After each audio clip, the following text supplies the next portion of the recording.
So what will it take for Venezuela to stop its downward spiral? Last Friday's decision by President Nicolas Maduro to lop 5 zeros off the boulevard, triggering panic buying at first, citizens still holding their breath, waiting to see if the 96% devaluation of the currency will stop the world's worst hyperinflation.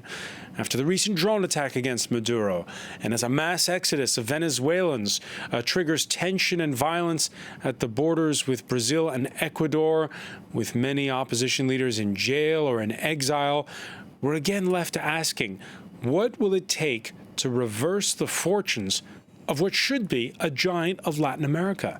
Today in the France 24 debate, we're looking at the meltdown in Venezuela. And with us from Merida, Venezuela, Paul Dobson, reporter at Venezuela Analysis. Thank you for joining us.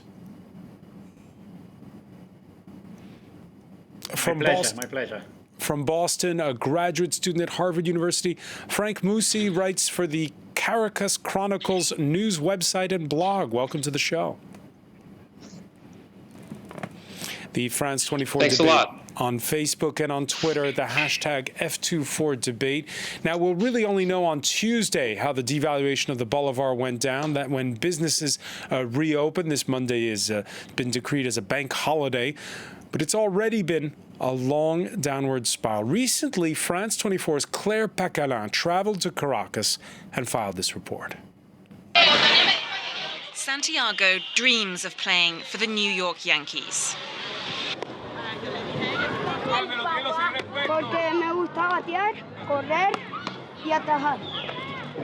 He's 9 years old and plays for a club in the January 23rd neighborhood in Caracas.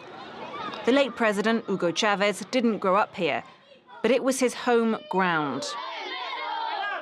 It's been 5 years since he died of cancer, but his face and his eyes are hard to miss. A huge baseball fan, he watched a game here and then made sure the club got a new pitch. It's sponsored by the state-run underground rail network, the Metro.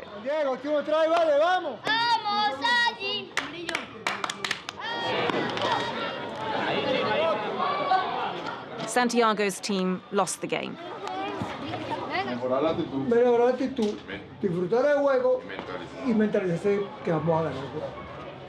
Coach Amiro says he's finding it harder to put together a strong team.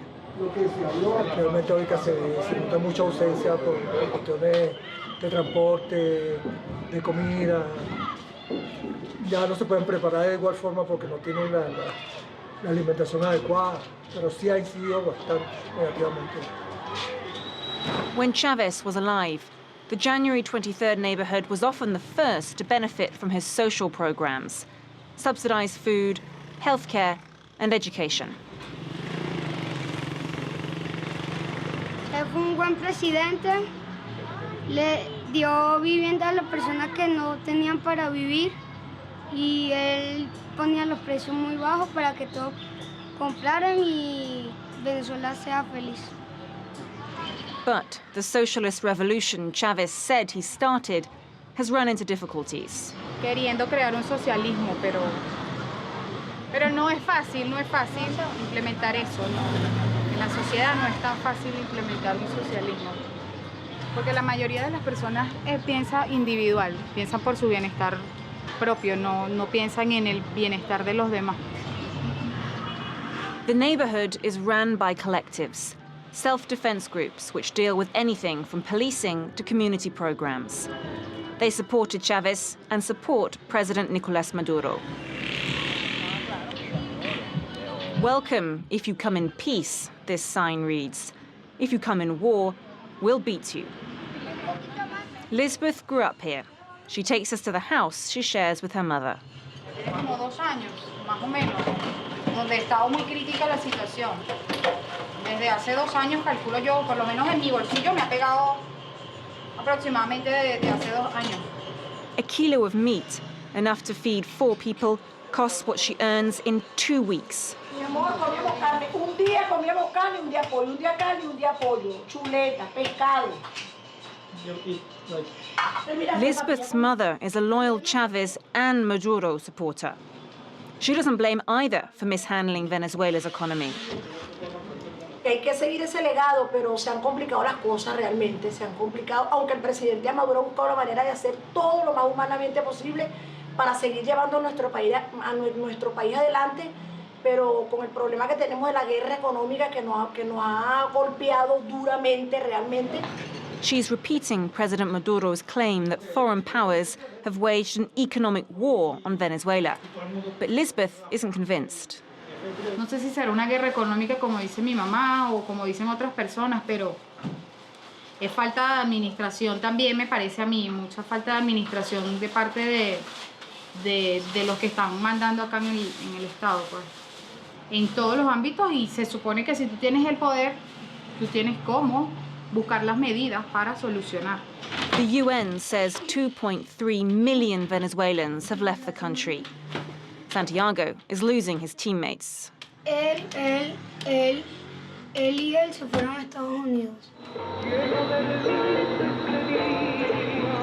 Overnight, a man was murdered right next to the stadium. It's not clear why, but some think he was mixed up in a drug-taking crowd. The collective cancelled the match. No baseball today.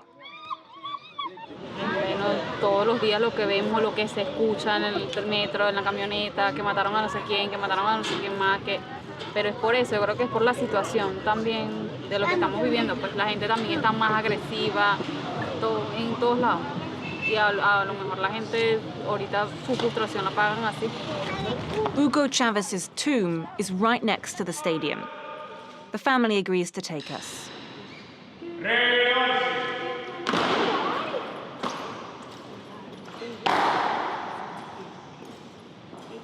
Me pareció bastante emotivo, pues.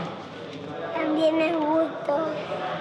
Verdaderamente lo disfruté porque en mi mente reflejé los días que estaba nuestro comandante vivo, pues. Chávez is known as the eternal commander. No se sabe el motivo por qué, pero ha bajado bastante. Sí, ya no es lo mismo. President Maduro is struggling in his shadow. No es la misma emoción que uno siente al ver al presidente Maduro que al ver al presidente Chávez. Sí, ha cambiado bastante. Before we ask about the situation today in Venezuela, let me begin with you, Paul Dobson. Your reaction to what we just saw in that report, that in particular struck by that little boy pointing out the other kids on his team who've left the country. Yes, well, this is a problem which you see in a whole sphere of Venezuelan society at the moment. The number of people who have decided to migrate in search of better wages, which is the main motivation, has left a lot of holes in Venezuelan society. Mechanics, public administrators, technicians, and so on and so on. It's worth pointing out when we're talking on this issue that the vast majority, and here I'll quote a report from the Colombian Migratory Office, which said 85% of the Venezuelan migrants who have entered Colombia only look to be there for a maximum of 3 months. So Venezuelan migration is very much a temporary short-term measure by most people.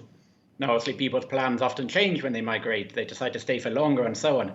But the intention of the majority of Venezuelans who have left the country is to leave for a few months, a short period, work hard, earn a bit of savings, and then obviously return back to their home in Venezuela with a bit more consumer power.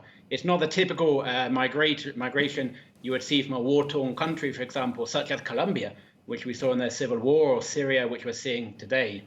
Frank Mosi, at one point in that report, we saw the mother, the grandmother of the little boy, saying, yes, still believing in Chavez and saying, yes, this is all part of the economic war. Your thoughts on that? I think the economic war is a fiction. It's a narrative that the government has invented, and it's plainly untrue. The economic crisis in Venezuela is plainly explainable by facts. In 2012, imports were $68 billion. This year, imports are going to be $10 billion. That's to say, imports have been reduced by over 85%. So why have living standards declined so sharply? Why has quality of life declined so sharply? It's because there's far fewer things to eat and to buy in supermarket shelves and at stores. In addition, you have a 15 to 20% of GDP fiscal deficit that's being financed not through debt and not through the use of assets, but by central bank money printing. So that's generating hyperinflation.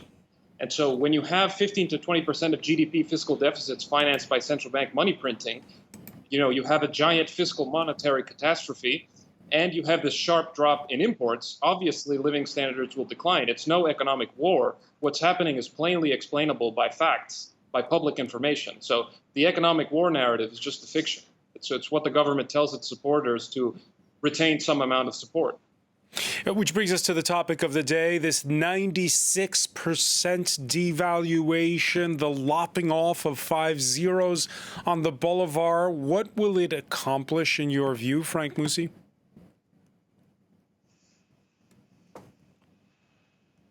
Out of all of the announcements that were made on Friday, I think that the devaluation is actually the least relevant one, because what was devalued was an official exchange rate, but the black market rate is free floating. And that has been devaluing. The black market rate is up, 80,000% in the last year. So the fact that some official rate that doesn't matter much in the economy was devalued is irrelevant. The thing that was really significant on the announcements on Friday was that the minimum wage was increased by about 3,200%.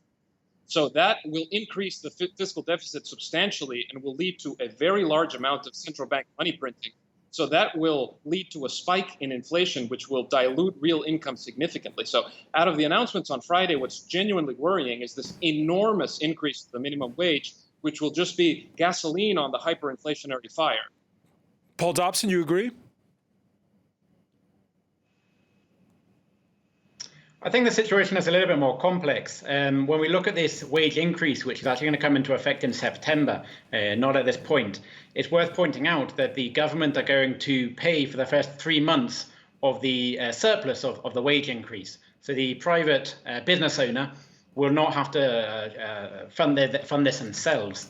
This also comes more or less at the same time as we expect to see a very significant increase in petrol prices, and a range of other subsidies or goods which are subsidized by the government, which I would imagine at some point will contribute to the financing or the state financing of this raise in the minimum wage. Not just the minimum wage, it's also worth pointing out the pensions are due to rise by the same level at this point.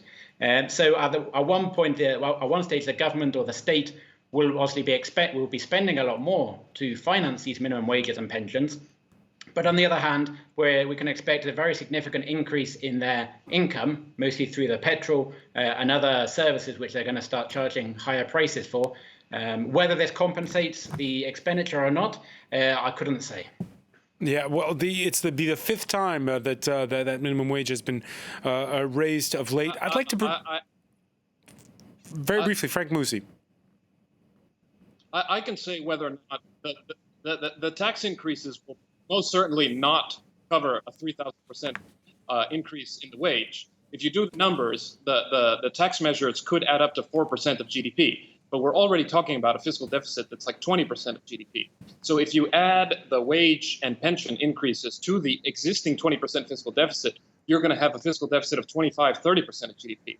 And so you reduce that by 4 or 5% through the new tax measures, and you're still worse off than you were before. So if you do the numbers, this will strongly contribute to inflation, and the tax measures will not pay for the increases. So it's a good talking point that the tax increase might pay, but if you do the numbers, it just doesn't add up. Let's go to New York now. Christopher Sabatini lectures on international and public policy at Columbia University. Thank you for joining us here in the France 24 debate. Well, I'll throw you a simple question. How do you fix Venezuela? No, I'll ask you more. No. How much time do we have? Exactly. No. What do you do to stop hyperinflation, though? Well, you have to tie the currency to peg it to some stable currency, the dollar, or to a currency board that will guarantee that there's confidence the currency won't lose value, and also ensure that the government doesn't try to print its way out of debt. What they're trying to do now, just by lopping off 5 zeros, is just simply cosmetic. And it's silly that they're tying it also to a cyber currency that has become a scam, according to some in the cyber currency world. So this isn't going to do it. And you have to cut expenditures. And they're doing none of those things. In fact, as the previous speakers just said, they're actually increasing expenditures on minimum wages. So this isn't not going to work.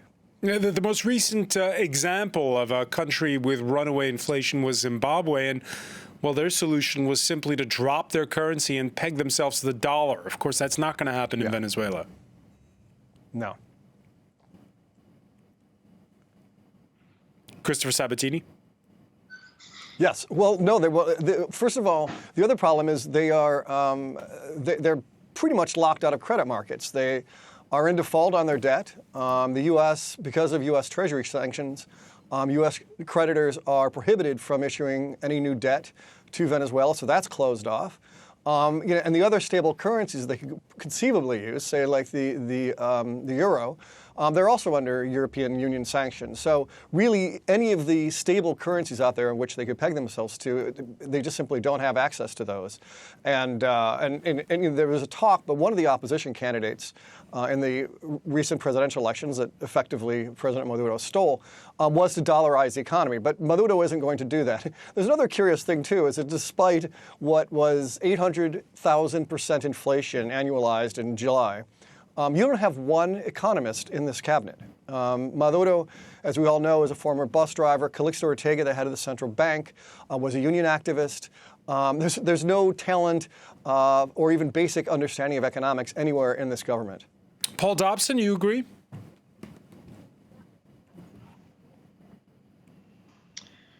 Well, obviously this is a government which has come from non-traditional sectors, let's say, without a doubt. Maduro was a previous bus driver, a union organizer as well. His predecessor, Hugo Chavez, came from the countryside, from a peasant family, which contributes significantly to their support. Many Venezuelans feel identified with both Chavez and the current President Maduro because of their humility. These aren't people who don suits and go to Harvard and the important universities of the US, as some of their opponents have in the presidential elections over the last 10 years or so. These are people who have grown up in strife in Venezuela, and this has caused a lot of the country to back them and to understand or to feel identified, having these sort of people in power in the country. When we come back, we're going to be taking a look at how this is, of course, about much more than economics and why the tension is now brewing at Venezuela's borders with its neighbors. Stay with us. You're watching the France 24 debate. Welcome back, or welcome if you're just joining us. It's the France 24 debate. And it's day one after the announcement of a devaluation of Venezuela's currency. Can it stop the spiral of hyperinflation? We've been talking about it with Paul Dobson, reporter at Venezuela Analysis, who joins us from Merida in Venezuela. Frank Musi writes for the Caracas Chronicles, and he is in Boston.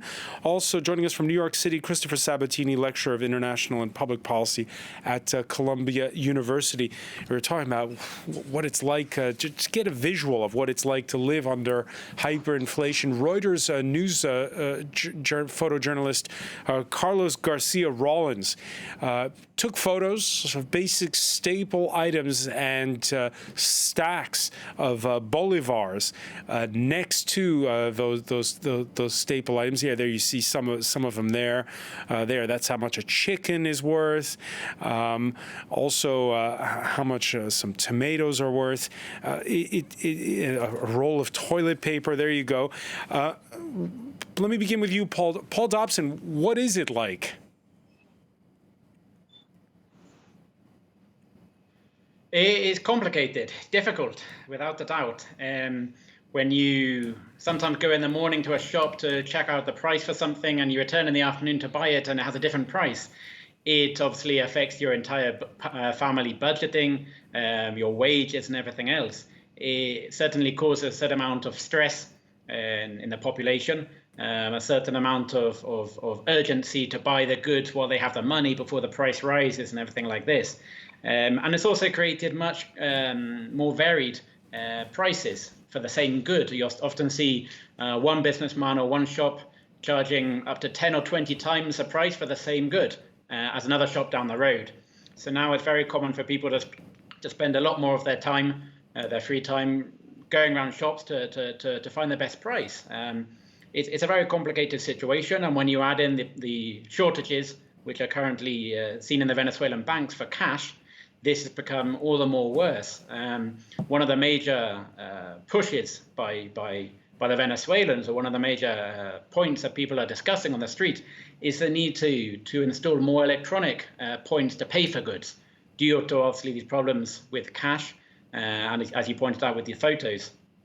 We've seen encouraging signs in recent weeks whereby numerous markets, popular markets, for example, or areas where there's a massive of purchasing, they've had electronic sale points installed, obviously making the procedure much easier. Now, this doesn't take away from the fact that the goods are extremely expensive, and hyperinflation means that the prices rise very, very quickly. But it is something which has made life a little bit easier in this respect.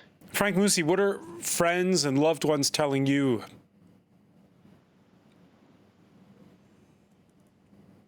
Well, they experience pretty much the same thing. There is a critical shortage of physical cash. Cash used to be about 14% of monetary liquidity. And as of last week's data, it's just 1% of monetary liquidity. So the amount of cash in the economy has fallen by, it's 1/14 of what it used to be. So obviously the entire country is on its knees because of the shortage of cash. Electronic payment systems have somewhat taken up the slack, but it's very complicated. It's very difficult to make payments in local currency.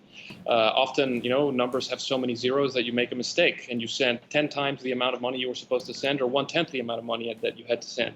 And oftentimes transactions don't go through because they're overloaded, because the systems weren't designed to handle such large numbers. So that's a symptom of hyperinflation. The price system begins to fall apart. So the dispersion in prices that your guest just mentioned is very much true. You never know how much something is worth, how much it's going to be worth tomorrow. It complicates daily life substantially, and it makes the allocation of resources in the economy highly inefficient. It makes there be a lot of waste in the economy. Not only people's time wasted, but goods wasted. It's terrible.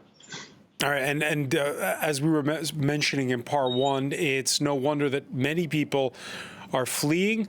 The other news this Monday is Brazil's government ordering troops to the border. This after clashes between local residents and fleeing Venezuelans. There has been in one northern state there a demand that been put by authorities to Brazil's Supreme Court to actually shut that border. Over at the border with Ecuador, well, a similar story. Luke Schrago has more. Aileen Aguilar has a long walk ahead of her. Having fled her native Venezuela and rampant economic chaos, she's crossing Ecuador without a passport, trying to get to Peru and avoid detection by immigration officials. We opted to come on foot because immigration officials won't give us an answer. They won't stamp any documents. We've come illegally. We're practically illegal, without papers, without documents, without anything. Many regional nations have, until now, not required Venezuelans to produce a passport to travel, accepting an ID card instead. Years of economic mismanagement and massive inflation have left Venezuela in a dire state, with the chaos preventing many Venezuelans from obtaining an expensive passport. The United Nations estimates some 2.3 million people have fled in recent years, seeking better opportunities in neighboring countries, particularly Colombia, where many have been granted temporary residence. However, as the numbers tick higher, tension has increased. A border town in northern Brazil saw residents go on the rampage over the weekend after they blamed Venezuelan migrants for robbing and beating a local shopkeeper. The violence forced hundreds back over the border, with authorities dispatching both troops and health specialists to the area on Monday. Brazil is still keeping its borders open, though Ecuador's new regulations requiring passports has left many migrants in limbo. It's pushed some, like Aileen Aguilar, to risk breaking the law. they may have little choice. If they want to reach Peru, they'll need to do so before August 25th, when it brings in measures of its own similar to Ecuador's in an effort to clamp down on immigration. Christopher Sabatini, your thoughts on how neighboring states have reacted to this crisis and to the exodus we're witnessing? Well, there's really been two phases to this. At first, I was in Latin America, touring a number of countries, Colombia included. And at first, people were proud. Colombians in particular said that Venezuelans gave them shelter during the guerrilla wars, and they were very happy to be offering the same comfort to their neighbors this time around.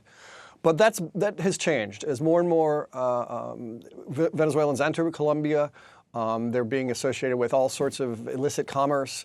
And then, of course, we see also and competition for jobs, whether in Peru or Ecuador and now in Brazil, and also the allegations in Brazil that the migrants from Venezuela are bringing measles.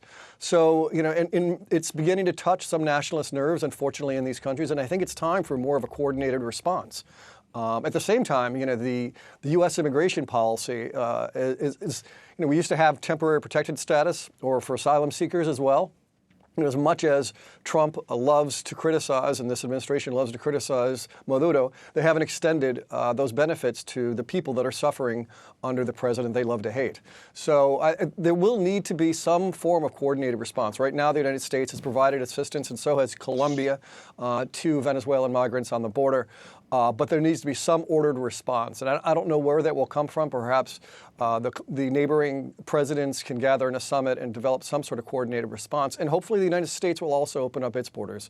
It's a shame, again, our own immigration policy is conflicting dramatically with some people who very much need to escape the chaos in Venezuela. Would you say that the pressure that neighboring states are feeling when it comes to this crisis is on par with the sort of, some are even calling it make or break moment for the European Union when it comes to its own migrant crisis? It's, you know, to give you an idea of the number of migrants that have left Venezuela in different contexts altogether, far uglier situations, but more Venezuelans have left Venezuela than Rohingya have left Myanmar. Of course, that gets a lot more attention because that's approaching genocide. But the scale of this is something we have to keep in mind. And as you mentioned, European Union is experiencing its own backlash. Now, people thought it would be a lot easier in Latin America because they speak the same language, they have the same culture, the same heritage. Some of them, even right after independence, were in the same country, Gran Colombia. But we're beginning to see these tensions, especially as people see Venezuelan migrants start to compete for jobs in areas like taxi drivers and the service economy and construction. And so this is much more of an economic question than it is a cultural one. But yes, we're seeing the very ugly strains of nativism, not at the same level as the European Union, not at the same level as the United States, but it is beginning to flare. It is beginning to flare. Let me ask you, Frank Musi, when you look now at what neighboring states can do, we've seen, you know, there's been some attempts at diplomacy by OAS members with Venezuela, coupled with some sanctions. What more can be done?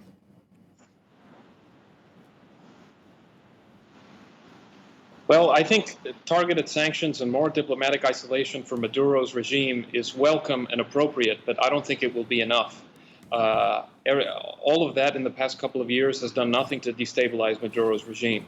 On the contrary, Maduro has consolidated an authoritarian system. He no longer holds any kind of competitive elections. He has full control over the judiciary and the rest of the state. So I think it's time for the international community to think about extreme measures. Harvard's Ricardo Hausman proposed that perhaps the only way for the government to negotiate a peaceful transition is for it to face a military threat from a coalition of countries. That's a proposal that's out there, and I think it's one that should be considered openly and seriously, even if it looks remote. But that's foreign meddling. That will just rally Venezuelans around Maduro, won't it? I think that's a risky proposition, and for a number of reasons. First of all, it is a society divided. While Maduro is not popular, unlike the other, Mr. Dobson said, he's got around 20% approval rating. That does represent 20% of the country that would see this as a deep affront to Venezuelan sovereignty. And you've got private militias, the colectivos that have been organized that would really probably pin any foreign occupying force down, much the same way we saw, say, in Iraq after Bush's policy of invading Iraq. So I think that's terribly fraught with difficulty and with risk. But at the same time, I understand the sympathy. Nothing seems to make this government want to budge. And for good reason. Once they do, many of them will probably be serving time for narcotics trafficking, human rights abuses. They're in a very tough spot. Paul Dobson, what do you make of that drone attack on Maduro that took place recently? Well, if you let me respond, before we talk about the drone attack, I just want to express how preposterous the Trump-esque proposal from your other guests has been to launch a military attack against Venezuela, a sovereign country. I was not saying that. I was saying exactly the opposite. International law and will cause a massive human catastrophe. That's exactly what he said. He said it was a very important proposal that should be looked at. Apart from the logistical difficulties of invading Venezuela or attacking Venezuela, pressurizing Venezuela with a military option, we should look at the human side of things. And to launch any sort of, or pressurize Venezuela with any sort of military attack, as President Trump proposed a year ago, nearly to the day, in fact, when he asked his advisors, why can't we just invade Venezuela? Would have massive political and human consequences across the region.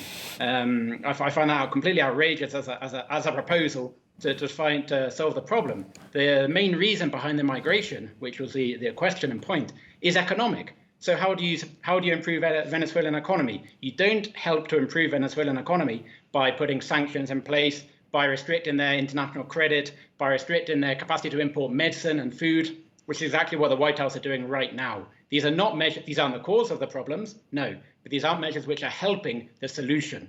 And only by solving the economy will the Venezuelans feel that they can return to their country where they have a decent wage and a decent living condition.